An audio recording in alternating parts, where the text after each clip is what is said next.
joined in studio now by Newzroom Africa business editor Xolani Mbanjwa to talk about the impact of this. Right, Xolani, good afternoon to you. We know that COVID-19 is going to have an impact on all aspects of the economy when you have a lockdown like this. I mean, for many years, Airbnb was growing across the world. So big hotel groups were losing out, B&Bs were losing out. This lockdown must be having such an impact.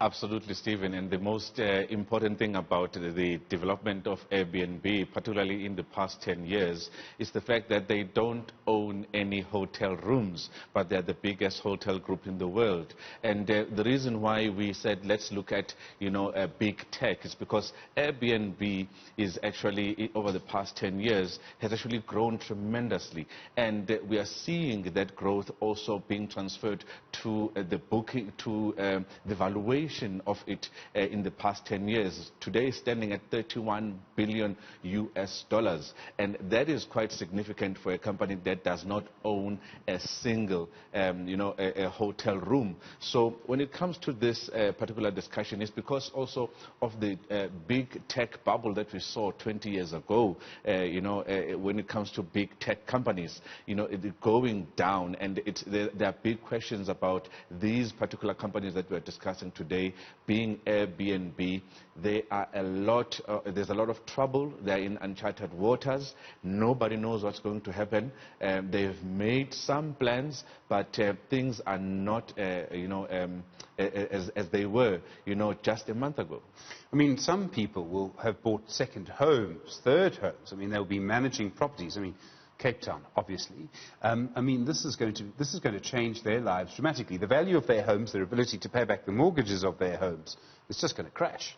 Research has been done, Stephen, to say that if your home, is part of the Airbnb network, you are likely to actually pay off your mortgage 9 years earlier if you use the proceeds from Airbnb. What's going to happen to that now? And also the valuations of properties around the world. The banks actually consider that you are part of Airbnb, so the valuation is a bit higher. So there is a lot that's happening.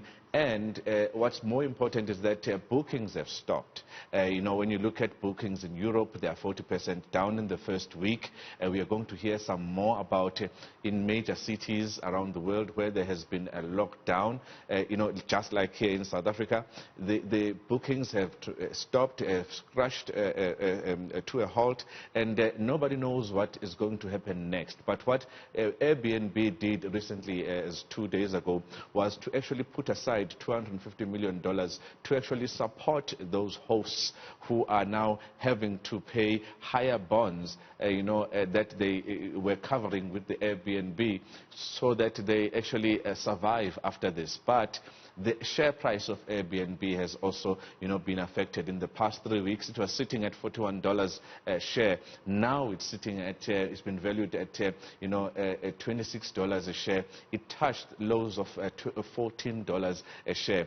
Even that particular, initial public offering, that had valued them at $31 billion, it has been cancelled. Nobody knows what's going to happen. It's really, really uncharted waters, and it was really unexpected. What's happening with Uber? I mean, aren't they the same thing? They don't own cars, they own the technology, they own an app, really. And people aren't driving around, and Fikile Mbalula is keeping a close eye on the ones that are. Absolutely. Airbnbs, particularly in South Africa, as you've heard, they are actually allowed to transport only people who are in essential services. And around the world, in lockdown cities, those rides have actually dropped about, 75% since the coronavirus outbreak, particularly at the beginning of March. And Uber has asked, just like Airbnb has asked, for financial help, and they are doing everything they can so that they can survive this particular period, really once a coronavirus outbreak has subsided. But they are offering also their drivers about $50 in only the mostly affected cities. They are offering $60 until the 6th of April per day to cover their losses, so to compensate them. So the 6th of April is coming, and we know most cities are still under lockdown.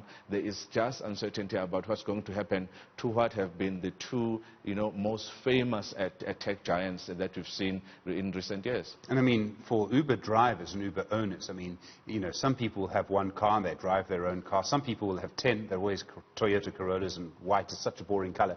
But they end up, basically, you've got people who are paying off 10 cars. Their entire business model, their livelihood, they might even have been sending their children, to an independent school, a private school, if you're owning 10 Uber drivers. That's what they've been doing. That entire life comes to a halt. Absolutely. And the fact that the schools closed early in South Africa. Most of the Uber drivers are actually transporting kids to school, to ensure the safety for most parents. They use that particular service. The schools are closing for longer periods. There is this lockdown. Drivers are going to find some, hardships going forward. But we've seen some banks saying that please approach us so that we will show how much you have lost so that we can meet you halfway. But there is uncertainty about what's going to happen to these two tech giants, Airbnb and Uber, come next month, really. Xolani Mbanjwa, thanks very much indeed. Really do appreciate it.